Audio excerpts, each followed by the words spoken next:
저는 오늘 내 힘으로 할 수 없다면 보셔야 합니다 라는 제목으로 하나님 말씀 같이 나누도록 하겠습니다. 특별히 오늘 말씀 같이 나누실 때 우리 성도님들께서 성경책에 책갈피가 있으시면 역대하 33장에 책갈피를 껴놓으시고 같이 말씀을 나누시면 훨씬 더 도움이 되실 것 같습니다. 오늘 말씀 시작하면서 제가 우리 성도님들에게 여쭤보고 싶은 게 한 가지 생겼습니다. 그게 뭐냐면 만약 하나님께서 여러분의 생명을 15년을 연장시켜 주신다면 여러분은 어떻게 하시겠습니까? 우리가 잠시 한번 생각해 봤으면 좋겠습니다. 여러분 몸이 조금 불편했는데 그래서 병원에 갔는데 의사 선생님께서 전혀 예상치 못한 말을 여러분에게 하시는 겁니다. 몸이 단지 조금 불편해서 병원에 갔는데 의사 선생님께서 죄송합니다. 저희가 더 이상 해드릴 수 있는 게 없습니다. 길어야 3, 4개월입니다. 라고 말씀하신다면 여러분이 그런 말을 듣는다면 그리고 그 얘기를 듣고 하나님 앞에 엎드려서 간절히 구해서 15년의 생명을 연장받는다면 여러분들 어떻게 하시겠습니까? 우리가 모두 잘 아는 것처럼 이 이야기는 히스기야의 이야기입니다. 그런데 놀랍게도 이 히스기야는 15년의 생명을 하나님의 놀라운 선물로 받았음에도 불구하고 우리가 생각할 때 너무나도 어이없는 행동들을 하게 됩니다. 하나님으로부터 15년의 생명을 선물 받고 히스기야가 가장 먼저 한 것은 자신을 위해서 온갖 것들을 세웁니다. 먼저는 자신이 가지고 있는 모든 보물들, 보화들을 전시할 만한 창고와 자신이 가지고 있는 좋은 음식들, 포도주, 향신료들을 전시할 만한 건축물을 세웁니다. 여기까지는 그렇다 쳐도 이해할 수 있습니다. 히스기야가 그동안 하고 싶었던 일이었나 보다 라고 생각할 수 있습니다. 여기까지 했으면 이제는 하나님께 감사하는 것에 자신의 시간을 들였어야 됐습니다. 뭔가 하나님 앞에 감사하는 일을 했어야 되는데 히스기야는 놀랍게 여기서 멈추지 않습니다. 그 다음에는 자신의 많은 가축들을 모아둘 우리와 외양간을 짓습니다. 여러분 오해하시면 안 되는 게 여기서 히스기야가 외양간과 우리를 졌다고 말씀에 기록되어 있는데 이게 우리가 시골에 있는 우리 집안이나 집 밖에 있는 외양간이나 축사 정도로 생각하시면 안 됩니다. 성경에 뭐라고 기록되어 있냐면 히스기야가 얼마나 이 가축들이 많았는지 이 가축들을 모아놓기 위해서 성읍과 마을들을 건설합니다. 그러니까 어마어마한 양의 가축들을 가지고 있었고 어마어마한 이것들을 위해서 공사를 하게 됩니다. 그리고 히스기야가 여기서 멈춘 것이 아니라 수도 예루살렘 동쪽에 샘물이 있었는데 그 샘물을 막아서 수로를 자신의 궁전에 연결해서 자신의 궁전 안으로 샘물이 흐르게 합니다. 당시의 모습으로는 화려함의 극치를 보여주는 행동들을 히스기야가 합니다. 그리고 이 모든 것들을 자랑합니다. 이것이 히스기야가 하나님의 놀라운 선물로 받은 15년 동안 행한 행동들입니다. 히스기야는 은혜로 주어진 15년을 오직 자신만을 위해서 살았습니다. 그리고 이 기간 동안 낳은 아들이 한 명 있었습니다. 그 이름은 므낫세입니다. 여러분 2005년 유엔 연설 때 당시 코피 아난 유엔 사무 총장이 연설 중에 한 이야기가 있습니다. 그게 무엇이냐면 테러리스트가 하는 행동으로 식별할 수 있다. 테러리스트가 하는 행동으로 식별할 수 있다. 여러분 이 말이 한 번에 이해가 되고 들어오십니까? 저는 책으로 이 문장을 처음 봤는데요. 이 연설 내용을 처음 봤는데 이 문장을 처음 봤을 때 이해가 되지 않아서 4-5번 다시 봤어야 됐습니다. 이 단순한 문장인데 2001년에 우리 모두 기억하실 겁니다. 2001년에 일어난 9.11 테러 이후에 전 세계의 가장 큰 위협은 테러였습니다. 저도 그 2001년 9월 11일이 기억나는데 제가 이 9.11 테러 뉴스를 어디서 봤냐면 저희 대학교 친구들과 대학교 앞 분식집에 앉아서 떡볶이를 먹다가 봤습니다. 그 분식집 안에 TV에 갑자기 뉴스 속보가 나오는 거예요. 그래서 커다란 비행기가 뉴욕 한가운데 건물에 그냥 충돌하는 겁니다. 그래서 저는 저희 친구들과 처음에 무슨 사고가 난 줄 알았습니다. 그런데 무슨 사고가 저렇게 정확히 나지? 생각했습니다. 그냥 비행기가 그 건물 한가운데 그냥 박는 겁니다. 그 분식집에 있었던 모든 사람들이 음식을 먹지 못하고 그 TV만 쳐다봤던 게 제가 아직도 생생히 기억합니다. 근데 조금 뒤에 알았죠? 그게 사고가 아니라 테러리스트에 의한 테러라는 것이 뉴스 앵커에 의해서 속보로 전해졌습니다. 이 9.11 테러 이후에 세계 곳곳에서 테러가 발생하였고 사람들은 테러가 일반 폭력 행위와 무엇이 다른지 사람들이 머리를 싸매기 시작했습니다. 도대체 이 테러가 일반 폭력 행위와 어떻게 다른가? 이 테러를 어떻게 우리가 정의해야 되는가? 사람들이 고민하였습니다. 그때 2005년 UN 총회 때 코피 아난 사무총장이 이 문장을 말한 겁니다. 테러리스트는 테러리스트가 하는 행동으로 식별할 수 있다. 이것은 비단 테러리스트뿐만 아니라 사실 우리 모두에게 해당하는 말입니다. 우리는 말이 아니라 행동을 볼 때 그 사람의 진짜 모습 혹은 나 자신이 진짜 어떤 사람인지 발견하게 됩니다. 여러분, 오늘 말씀의 므낫세는 코피 아난 사무총장이 2005년 연설 때 말한 그 문장에 정확히 부합되는 인물입니다. 오늘 열왕기하 21장에 기록된 므낫세의 행동들은 므낫세가 어떤 사람인지 여실히 보여줍니다. 므낫세는 말 그대로 최악이었습니다. 제가 므낫세의 악함을 극적으로 여러분들한테 설명드리고 묘사하기 위해서 최악이란 단어를 사용한 것이 결코 아닙니다. 므낫세는 문자 그대로 최악이었습니다. 여러분도 아시겠지만 우리가 열왕기서를 계속 보고 있지 않습니까? 열왕기서를 계속 보시다 보면 이 새로운 왕들이 일어날 때마다 이 왕들을 소개하는 패턴이 있습니다. 우리 모두 잘 아시죠? 그게 무엇입니까? 새로운 왕이 등장할 때 그 아버지 누구를 따라 악을 행했다라든지 혹은 그것도 아니면 그 이스라엘의 선조 누구를 따라 악을 행했다고, 대표적으로 여로보암이나 아합 같은 악한 왕들이 있지 않습니까? 그 선조들을 따라 악을 행했다고 소개합니다. 그런데 므낫세는 오늘 말씀해 보니까 전혀 다른 소개가 등장합니다. 오늘 2절 말씀에 므낫세가 여호와 보시기에 악을 행하여 여호와께서 이스라엘 자손 앞에서 쫓아내신 이방 사람의 가증한 일을 따라서라고 므낫세를 소개합니다. 므낫세의 악함은 그의 아버지나 그의 선조들에게서 전혀 찾아볼 수 없는 완전히 새로운 차원의 악함이었습니다. 그 악함을 오히려 다른 나라에서 찾아야 하는 차원의 악이었습니다. 이방 나라들의 악함을 따라간 것뿐만 아니라 오늘 9절 말씀에 보면 그 이방 나라들의 악함보다 더하였다고 성경이 므낫세를 소개하고 있습니다. 도대체 어느 정도로 악하길래, 사람이 도대체 어느 정도로 악하길래 이스라엘 역사에서 찾아볼 수도 없고 악함에 대해서 비교 대상을 찾아볼 수 없는 인물이었습니다. 므낫세는 말 그대로 최악 중에 최악이었습니다. 여러분, 오늘 말씀 3절부터 보시면 므낫세가 어떤 악행을 행했는지 성경이 자세하게 보여주고 있습니다. 므낫세가 어떠한 행동들을 했는지 보여주고 있는데, 먼저 므낫세는 왕이 되자마자 히스기야가 헐어버린 산당을 세웁니다. 여기서 산당을 세운다는 것은 각자가 원하는 곳에서 원하는 방법으로 종교 생활을 하도록 허락했다는 것을 의미합니다. 이스라엘 모든 백성이 원하는 곳에서 원하는 시간에 본인이 원하는 방법으로 종교 생활을 할 수 있도록 허락한 것입니다.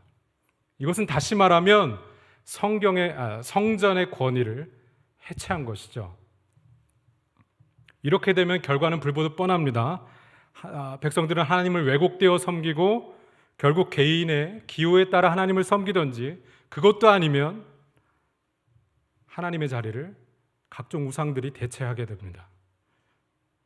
산당을 다시 세웠다는 것은, 오늘 말씀에 므낫세가 산당을 다시 세웠다는 것은 요즘 표현을 빌리자면 우상 숭배를 향해서 고속도로를 깐 것입니다. 이 므낫세가 산당을 세우고 그 다음 바로 한 것이 바알을 위하여 제단을 쌓습니다. 이 바알, 우리 모두 잘 아시죠? 성경에 많이 등장하는 우상 아닙니까? 이 바알의 이름의 의미가 왕, 주인, 이런 의미를 갖고 있습니다. 바알은 당시 가나안에서, 메소포타미아 문명에서 모든 우상 중에, 모든 신들 중에 약 1500여 개의 신들이 존재했는데 그 중에서 최고의 절대자에 위치한 신이었습니다. 하나님의 자리를 대신하려면 당연히 최고의 신을 모셔야겠죠.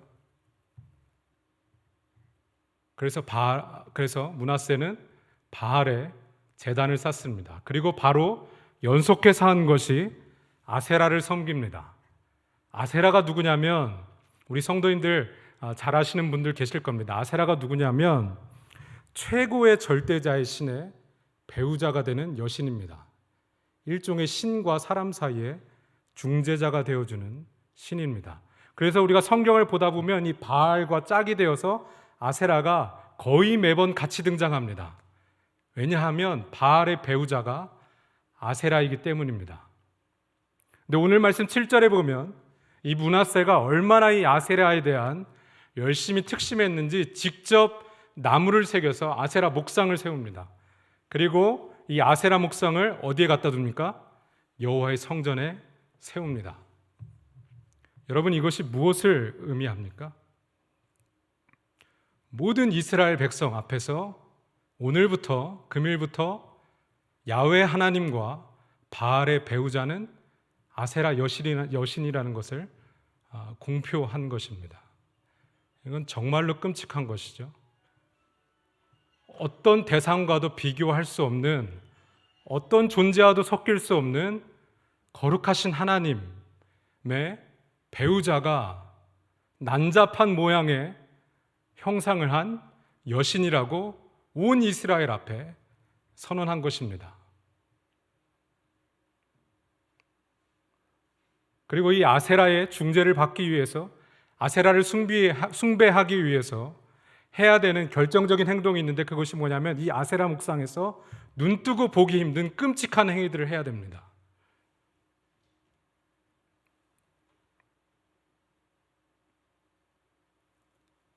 오늘 말씀에 므낫세는 이 아세라로 중재자의 역할이 부족했는지 또 하나의 신을 수입합니다. 그게 뭐냐면 하늘의 1월 성신입니다. 이 하늘의 1월 성신은 아수르란 나라가 섬기는 대표적인 신이었는데, 이 1월 성신은 다시 말해서 별을 숭배하는 종교였는데, 우상 숭배였는데, 1월 성신은 최고의 신을 컨트롤하는 존재입니다. 그래서 아수르에서 만들어진 신이죠.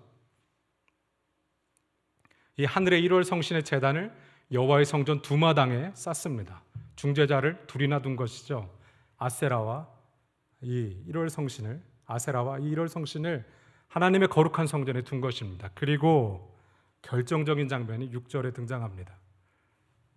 므낫세가 어느 정도로 악한 왕인지 오늘 말씀 6절에 기록됩니다. 바로 몰렉입니다. 몰렉은 1월 성신과 함께 아수르에서 숭배되던 대표적인 우상이었습니다. 몰렉은 번영과 성공, 풍요를 가져다주고, 이 신을 숭배하는 방법은 자신의 어린 자녀를 몰렉 제단에서 불태워 희생시키는 겁니다. 여러분, 고대 문헌에는 인신제사가 종종 등장합니다. 물론 인신제사도 너무나 끔찍하고 말할 수 없는 범죄이고 하나님께서 눈뜨고 보기 힘든 모습이지만, 이 몰렉은 그것들과는 차원이 다른 우상입니다. 여러분, 본능적으로 행하는 동물들도 위험의 순간이 찾아오면 자신의 새끼를 보호합니다.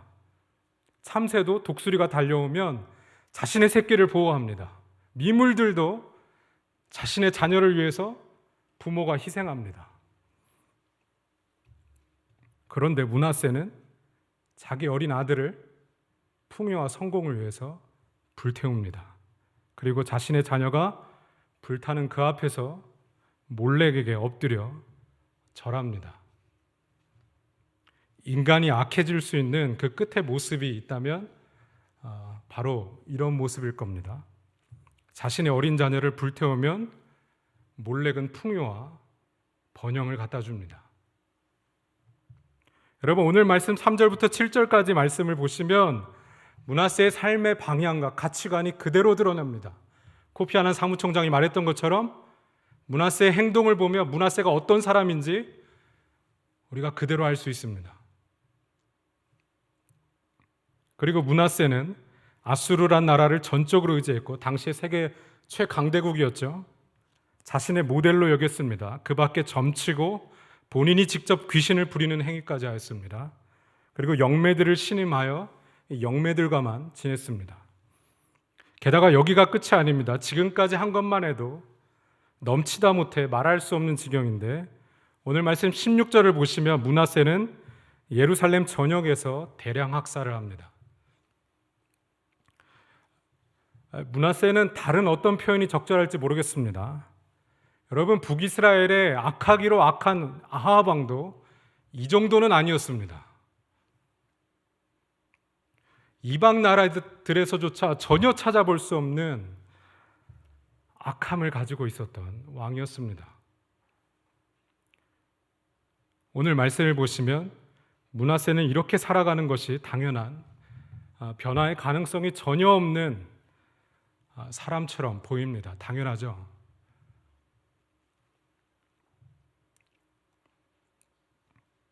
그런데 여러분, 우리는 성경에 전혀 예상하지 못한 곳에서 우리의 두 눈을 의심하게 하는 장면을 보게 됩니다. 이 므낫세가 회개합니다.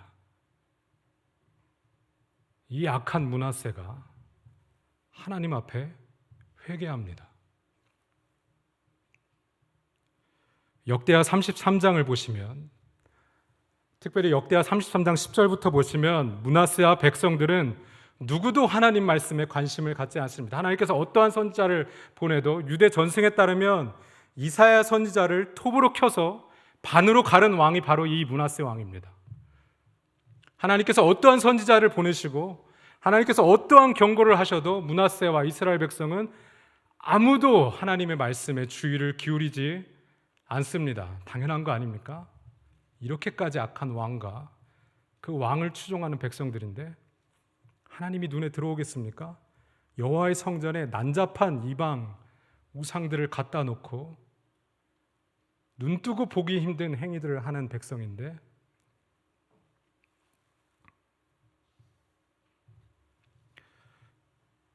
그래서 하나님은 아수르를 들어서 유다를 치시고 므낫세를 결박하여서 포로로 끌고 갑니다. 므낫세가 자신의 어린 아들까지 불태우면서 동경하고 닮고 싶고 전적으로 의지했던 그 아수르에 의해서 므낫세의 인생이 산산이 무너집니다. 이 아수르는 포로들을 잔인하게 대하기로 굉장히 유명한 나라입니다. 므낫세는 그런 아수르의 포로로 잡혀가서 모진 고난을 당합니다. 그런데 포로로 잡혀간 그곳에서 우리의 눈으로 보고도 믿기 힘든 기적 같은 일이 일어납니다. 므낫세가 하나님 앞에 엎드립니다. 죽어 마땅한 최악 중에 최악의 죄인이 하나님 앞에 엎드립니다. 이방 나라 감옥에서 손발이 쇠에 묶이고 주변에 사람 한 명 없고 성공하기 위해서 풍요롭기 위해서 모든 시도를 다해온 인생인데 심지어 귀신에게 미친 짓까지 한 그런 인생인데 이러한 므낫세가 하나님 앞에 엎드려서 진심으로 회개합니다. 여러분, 이것도 기적입니다. 이런 악한 자가 하나님 앞에 엎드려 회개하는 것도 기적 같은 일입니다. 그런데 놀라운 기적이 연이어서 일어납니다. 하나님이 므낫세를 용서해 주십니다. 하나님이 이 말도 안 되는 죄인을 용서해 주십니다. 여러분, 열왕기서와는 다르게 역대상, 역대하를 끌고 가는 한 가지 주제가 있습니다. 그것이 역대하 7장 13절과 14절에 기록되어 있는데 우리가 같이 한번 보시도록 하겠습니다.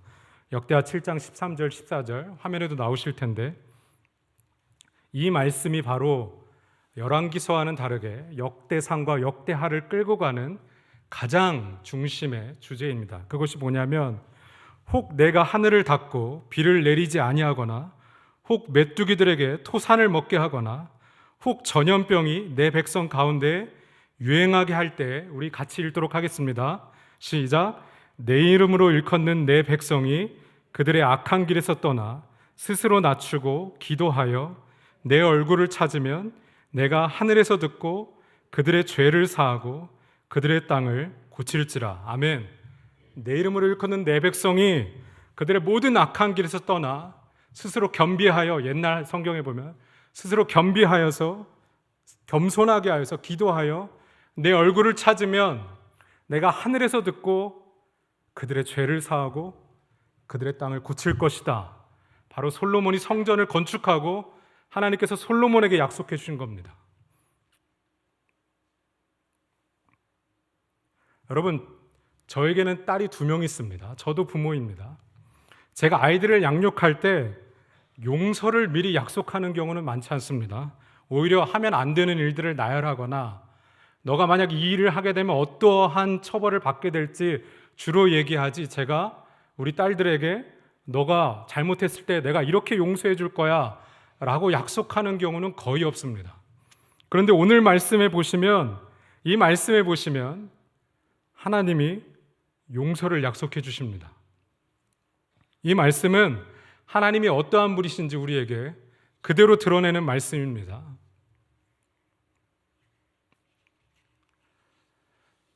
예수님께서 십자가에 달리실 때 모든 제자가 다 떠난 것은 아닙니다.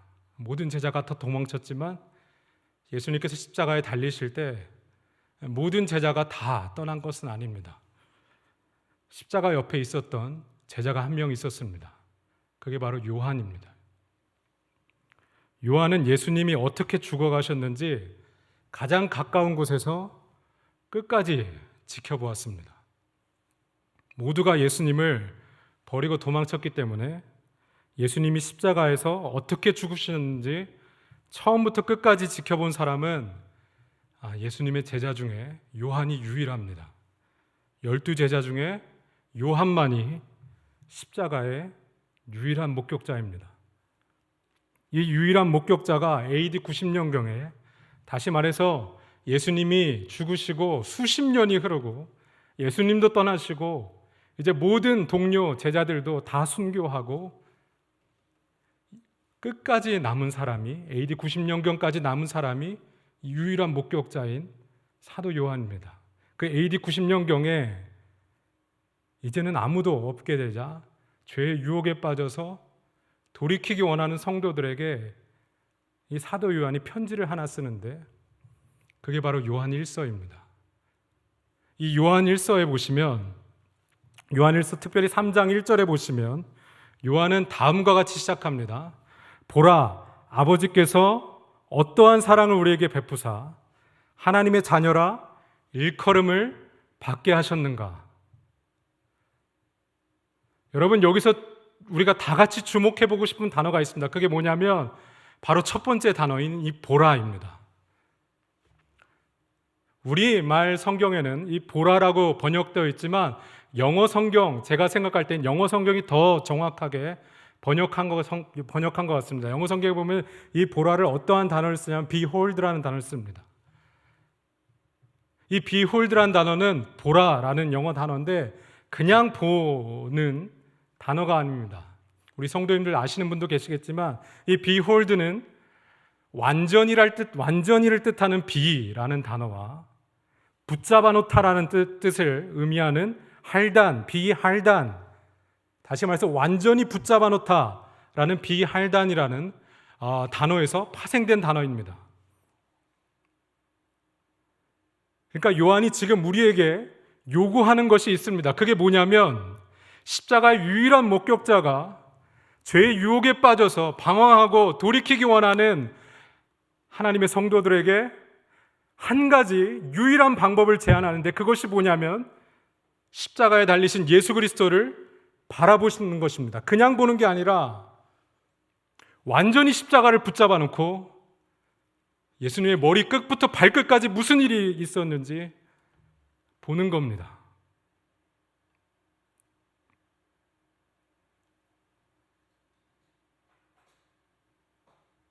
요한이 생각할 때 이것 말고는 다른 방법이 없습니다. 여러분, 요한에게 있어서, 요한의 신앙생활에 있어서 보는 것만큼 중요한 것은 없었습니다. 우리가 요한복음 1장 14절 말씀 모두 잘 아실 텐데 뭐라고 기록됩니까? 말씀이 육신이 되어 우리 가운데 거하심에 우리가 그의 영광을 보니 라고 기록합니다. 그리고 요한일서 1장 1절도 다음과 같이 시작합니다. 태초부터 있었던 생명의 말씀에 관하여는 바로 누굽니까? 예수 그리스도시죠. 태초부터 있었던 생명의 말씀에 관하여는 우리가 들은 바요, 우리의 눈으로 본 바요, 자세히 보고 우리의 손으로 만진 바라.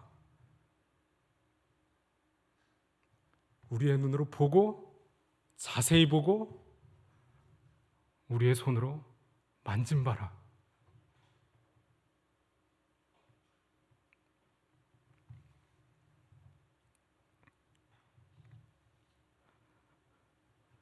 여러분, 제가 저희 아이들, 최근에 저희 딸이 5살, 3살인데 자전거 타는 법을 지난 여름에 가르쳐 주는데, 자전거를 처음 배우는 아이들이 가장 많이 하는 실수가 무엇인지 아십니까?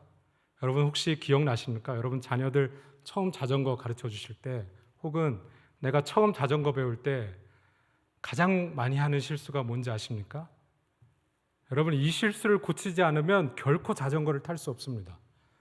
우리가 아마 잘 아실 겁니다. 그게 뭐냐면 땅을 보는 겁니다. 자전거를 처음 탔을 때 너무나 무서워서 내가 넘어질까 봐 계속해서 땅을 봅니다. 아빠가 보조바퀴 달아줬다, 아빠가 뒤에서 붙잡고 있다, 아무리 말해줘도 처음 타는 어린 자녀들이 계속해서 땅을 봅니다. 여러분이 이 무서움을 극복하지 못하고, 이 무서움을 극복하고 앞을 보지 않는다면 결코 자전거를 타는 법을 배울 수 없죠. 우리 모두가 잘 알고 있지 않습니까? 신앙생활도 이와 동일합니다.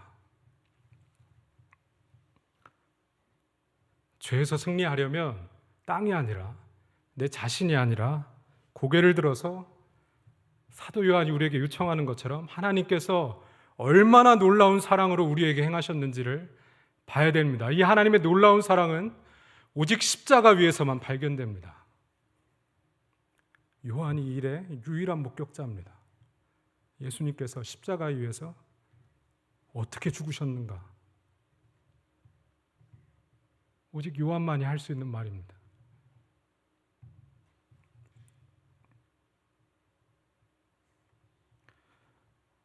여러분, 오늘 말씀의 므낫세는 인생의 모든 시도가 좌절되고 고통의 시간이 찾아왔을 때 므낫세는 그제서야 여호와께서 하나님이신 줄 압니다. 그리고 역대하 33장 말씀에 보시면 놀라운 은혜의 말씀이 있죠. 여전히 므낫세의 하나님이라고 기록합니다. 그의 하나님 여호와께 엎드립니다. 그리고 이스라엘로 돌아가서 자신이 성전에 세웠던, 이스라엘 유다의 전역에 세웠던 이방 신들과 우상들을 제거하고 자신이 그동안 행했던 모든 악행에서 돌이킵니다. 여러분, 이 저녁에 하나님께서 우리에게 므낫세를 보여주신 것은 우리 삶에 죄에서 회개하고 돌이키는 것보다 긴급하고 실제적인 문제는 없기 때문입니다. 미국 웨스턴 신학교라는 곳에 랜디 알컨이라는 교수님이 계십니다. 그 랜디 알컨이라는 교수님이 헤븐, 우리말로 천국이죠, 헤븐이라는 책을 썼는데 이 책에 이 교수님이 다음과 같은 내용을 기록합니다. 뭐라고 기록하냐면 전 세계적으로 1초당 3명, 1분당 180명, 1시간당 대략 11,000명이 죽는다. 만약 성경의 가르침이 옳다면 매일 최소한 25만 명 이상이 천국이나 지옥으로 가고 있는 셈이다. 여러분, 만약 성경의 가르침이 옳다면 저와 여러분에게 있어서 가장 실제적이고 가장 긴급한 문제는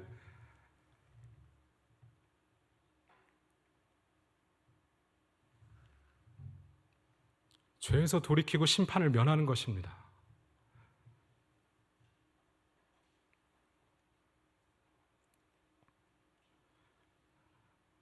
오늘 우리는 문화세를 통해서 전혀 예상하지 못한 곳에서 진정한 회개가 어떻게 시작되는지 함께 보고 있습니다.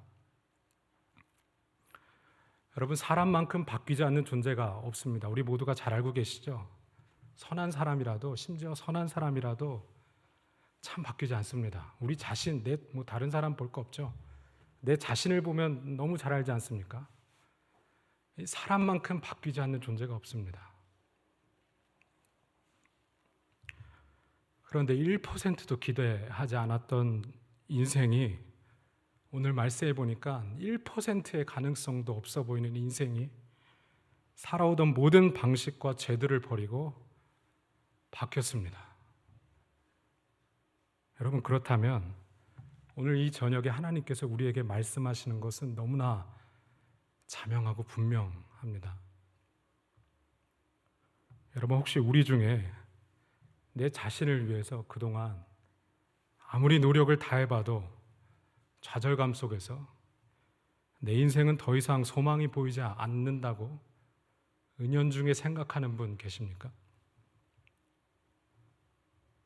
마음이 굳어질 대로 굳어져서 이제 기도하려고 눈을 감아도 뭘 위해서 기도해야 될지도 모르겠고, 하나님과의 관계가 어디서부터, 도대체 언제부터 어떻게 잘못된 건지, 회개는 도대체 어떻게 해야 되는 건지 짐작조차 할 수 없는 분들 계십니까? 바뀌고 싶은데 도대체 이걸 어떻게 회복해야 되는 건지도 이제 모르겠고, 그냥 예배는 참석하고 있는데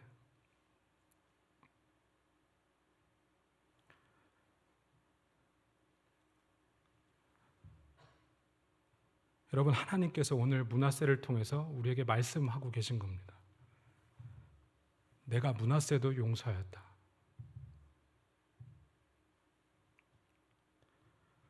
하나님은 십자가 위에서 어떠한 죄도, 어떠한 악함도, 어떠한 인생도 회복할 준비가 되어 있다는 것을 우리에게 보여주시고 약속하셨습니다.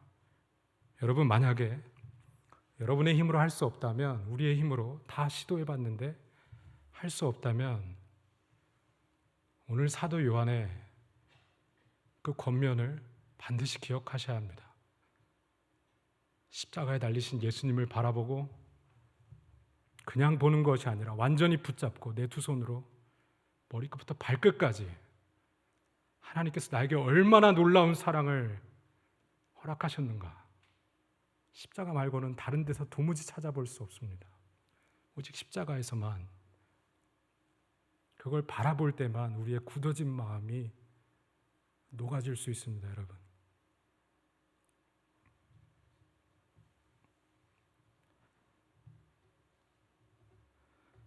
여러분, 우리의 힘으로 기도할 수 없다면, 우리의 힘으로 이 관계를 회복할 수 없다면, 하나님과의 관계를 회복할 수 없다면, 우리의 힘으로 인생의 모든 시도를 다 해봤지만 좌절감 가운데 저녁에 잠들 때에도 아무런 소망이 없고 아침에 깰 때에도 아무런 소망이 없이 일어나시는 분들 계시다면 오늘 말씀을 통해서 땅을 보지 마시고 우리 자신도 보지 마시고 십자가를 붙들고 바라보시는 여러분들 되시길 축복합니다. 이 돌이키고 회개하는 은혜가 이 저녁에 여기 예배드리는 모든 성도님들과 함께 하시길 주님의 이름으로 축원합니다.